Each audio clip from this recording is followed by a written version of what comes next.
নমস্কার বন্ধুরা, কেমন আছেন সবাই? এসো লিখি পড়ি চ্যানেলের পক্ষ থেকে আপনাদের প্রত্যেককে জানাই অনেক ধন্যবাদ আমার ভিডিওগুলি দেখার জন্য এবং আমার চ্যানেলটাকে এতটা সাপোর্ট করার জন্য। প্রচুর ঠান্ডা লেগেছে তাই গলার স্বরটা এরকম শোনাচ্ছে আর কি। তো আজকে আমরা লিখব বাংলা ব্যঞ্জন বর্ণ থ। বাচ্চাকে লেখানোর জন্য, খাতাতে প্র্যাকটিস করানোর জন্য এইভাবে যদি বিন্দু এঁকে দেন তাহলে থ লেখানো খুব সহজ হবে। আর থয়ের কিন্তু পূর্ণ মাত্রা থাকে না, থাকে অর্ধমাত্রা। তো এই জায়গায় থটা এবার কি করবে ওরা,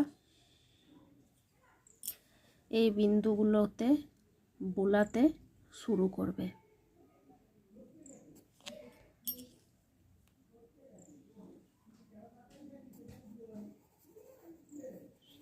এইভাবে পেন্সিলে বারবার লিখতে থাকবে থ।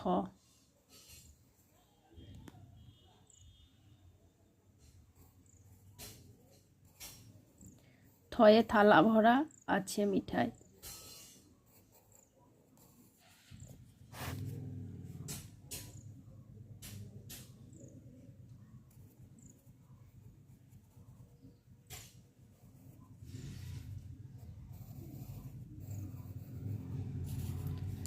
তো এরা এইভাবেই লিখবে, খুব সুন্দরভাবে লিখতে পারবে না এবং লেখা হয়ে গেলে পরে আমরা কি করব, এরকমভাবে জায়গাটা বলে দেব যে এই লাইনের মধ্যে লেখা হয়, এক লাইন গ্যাপ দিয়ে আবারও পরের লাইনে লেখা হয় থ।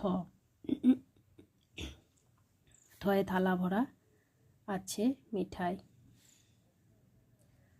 থয়ে থালা ভরা আছে মিঠাই। তো এই হলো থ। প্রথমে একটু বড় করে করা হবে, তারপর একটু ছোট হবে, তারপর এইভাবে হবে। এটা পুরো মাত্রা দিয়ে হবে না থটা, থয়ের মাত্রা অর্ধমাত্রা থাকে। আর এইভাবে টুইয়ের মতো লিখে ওপর দিকে তুলে দিয়ে এইভাবে দিলেও থটা হয়ে যাবে।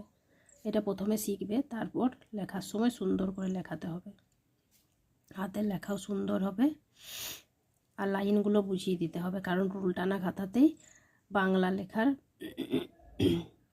সহজ নিয়ম আর কি। আমরা সকলেই রুল টানা খাতাতেই তো প্রথমে স্টার্ট করাই বাচ্চাকে, তো এটা তাহলে সুবিধে হবে।